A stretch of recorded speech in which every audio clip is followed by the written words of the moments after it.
Just burn them if you have to."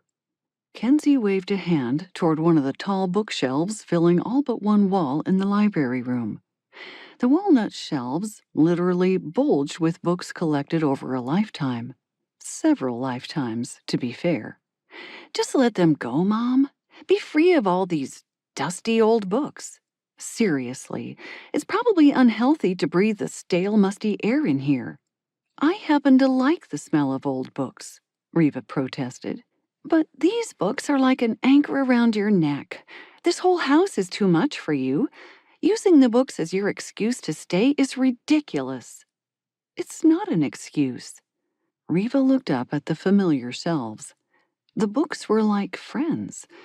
How do you get rid of friends? "What would I do with the books?" she asked, more to herself than to her impetuous daughter. "Just imagine the huge bonfire you could have with them. You could invite the neighbors, roast hot dogs." Kenzie laughed like this was funny.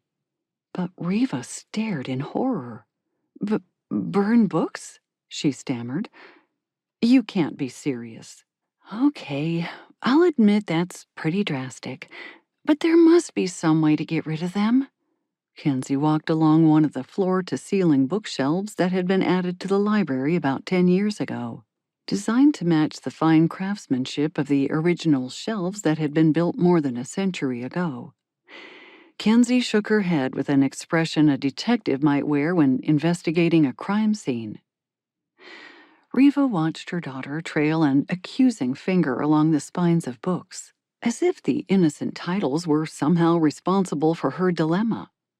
At one time, the legions of books had been neatly arranged by genre, but over the years, especially after Riva and Paul had retired, the shelves grew so crowded they'd resorted to stacking more recently acquired titles horizontally in an effort to utilize every inch, and paperbacks were double stacked. Kenzie turned abruptly toward her mom. "How on earth did you manage to amass so many in the first place? I don't remember all the walls having shelves or being so packed in when I lived at home. Didn't you used to regularly donate boxes of old books to the library? What became of all that?" "I suppose that's where it started. I donated your grandpa's old law books, ones I knew I'd never read, and that got me interested in volunteering for the Friends of the Library and helping with the annual book sales." She smiled sheepishly. "But I'd always come home with more books than I brought.